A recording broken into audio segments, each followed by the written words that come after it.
Hey everybody, how's it going? It's another episode of Reviewing Comics with Alex Durbin. Um, I'm doing St. Swithins Day today, but before I get to that, I want to show some of my stuff off. Um, every month I produce a comic called Random Access, um, and you can get that on Patreon for $2 a month, or you can go to my website, alexanderturbin.com, and you can get either the random accesses or you can get the combined editions into their own comics. So this is Cyrene the Cleric, and I have issue one and issue two done by Jake Quirk. Um, and it's a great cover.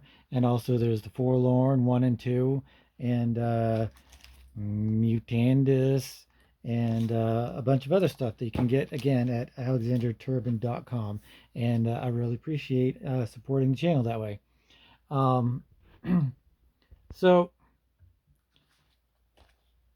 St. Swithin's Day um, came out in 1990 in this edition, but it was actually a compilation of the Trident comics anthology, which went from one to four issues, and the title was in black and white.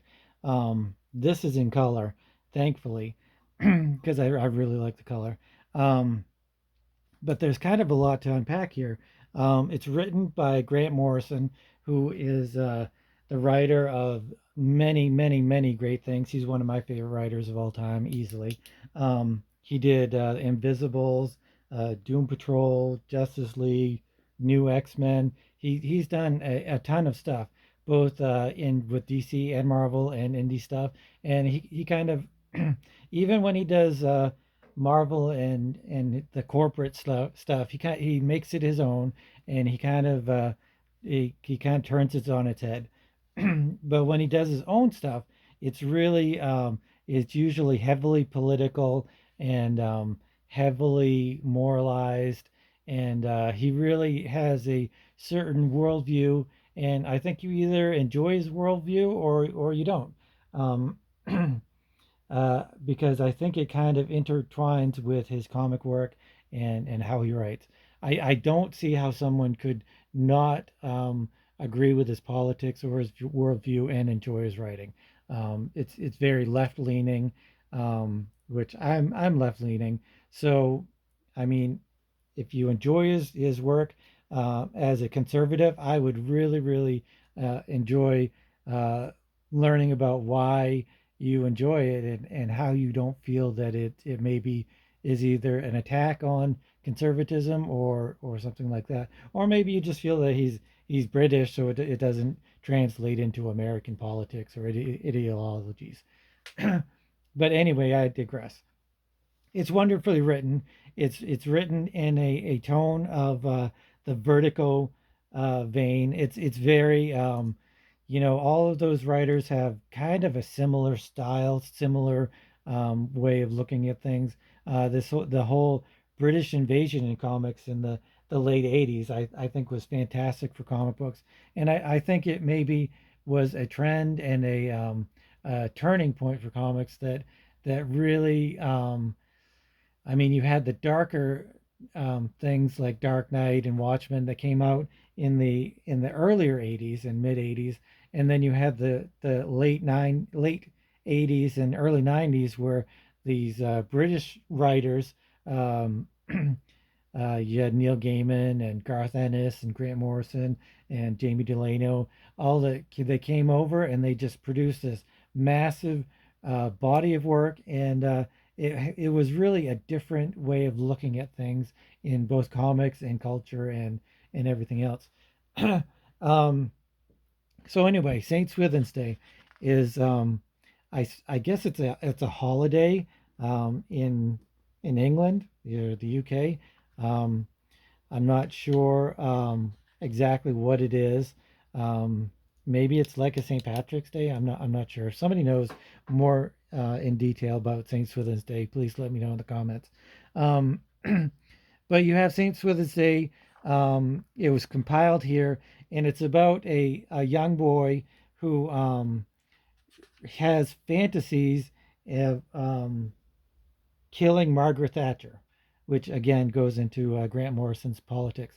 And reading about this, I hadn't realized that this is actually a biography of sorts, um, and of Grant Morrison, and it was written through his diary. So I guess it's you uh, can look at it as this is maybe his fantasy of what he wanted to do, along with um, really kind of who he was at the time.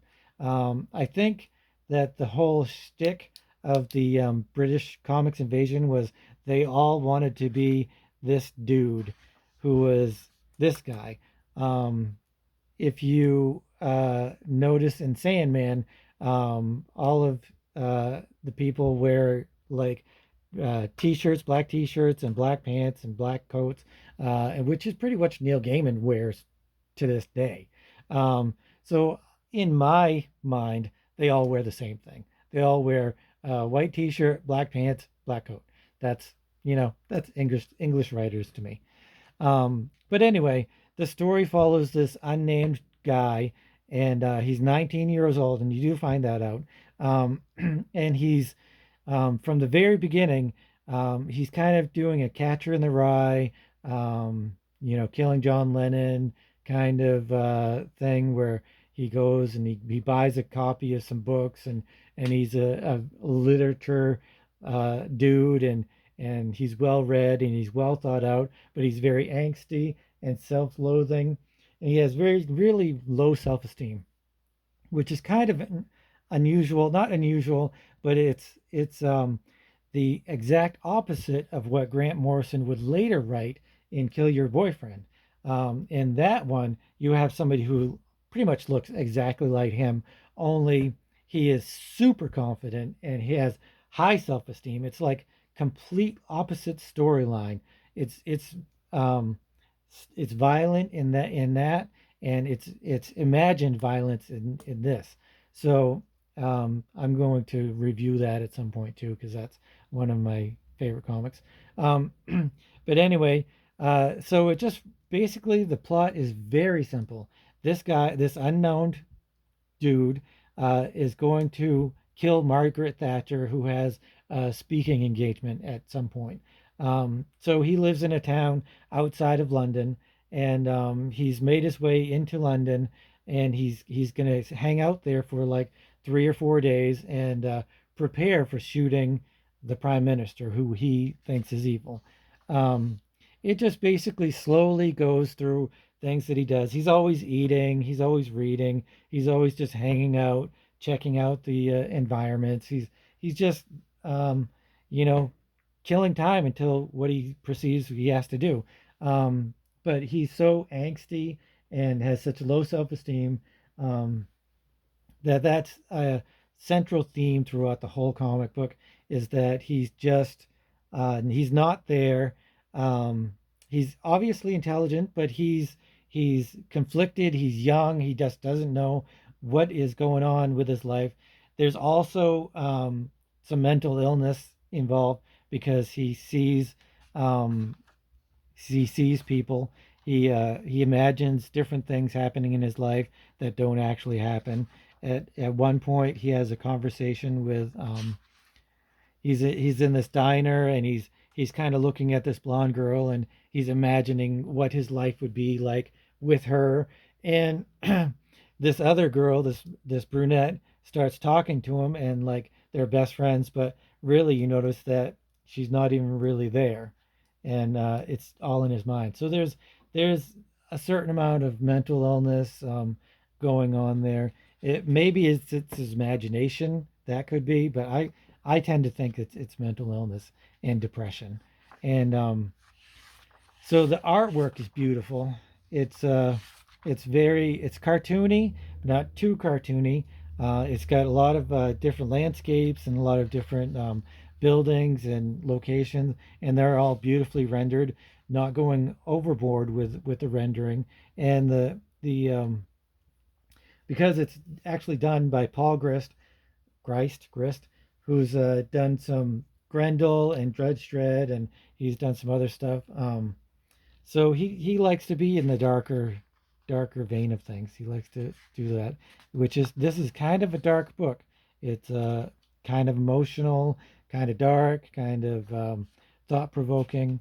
Um, so anyway, he's going along and he's tending to kill Margaret Thatcher, and he's listening to his artsy music and he reads his artsy books, and he thinks he has a gun. I don't know whether he thinks he has a gun or he actually has a gun, but the time comes for him to shoot Margaret Thatcher, and instead of actually going through with it, and he writes this neurotic boy outsider thing on his head, which is all part of his little thing.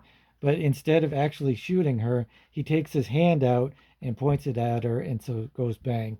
And so the Secret Service, I don't know what they're called over there, but I guess maybe they're just called Secret Service, all pounce on him and kick his ass in. Um, and he kind of is talking throughout the whole thing. And but then you see he's getting his head smashed in, and then it goes white. And then there's a train, and it's much brighter, and he's much happier. I think they kill him. That's my interpretation. That's the thing about this book is there's a lot here that can be interpreted your own way. So if that's something you dig, that's I like it. I like it a lot because I interpret that he's dead. Some people could interpret it that this is a whole new life view that he has, and that he cleaned himself up and that he's going home. Um, so let's go to the coloring. So the colorist is Steve Whitaker, and originally this was in black and white, but then they reprinted it in color, and it is beautiful. I think it's in watercolor. It looks watercolory. It looks a lot like how Matt Wagner does his colors. Very muted tones, and there's nothing too bright or too fantastical about everything. It's I mean it's raining anyway, so it's a darker book, but it's beautifully blended and beautifully rendered. So I really love the color in this book. Um, but overall, I would say this is a beautiful book, really well written and really thought provoking. To this day, I had never really forgotten about it. I probably only read it once or twice when I first got it, but after 30 years, I still kept it in my thoughts and was always like, Saint Swithins Day was quite a read. So I would say this is a 10. I would say this is a 10 comic book. Um, so if this is your thing, left leaning political comic, then I would say grab it up if you can. But if you're more conservative, you might want to give it a pass, even though it's beautiful writing and beautiful art. Um, but thanks a lot. If you enjoyed this review, um, give me a subscribe and a like and a notification bell and all that cool stuff that YouTube does. And I'll see you next time for the next comic book review.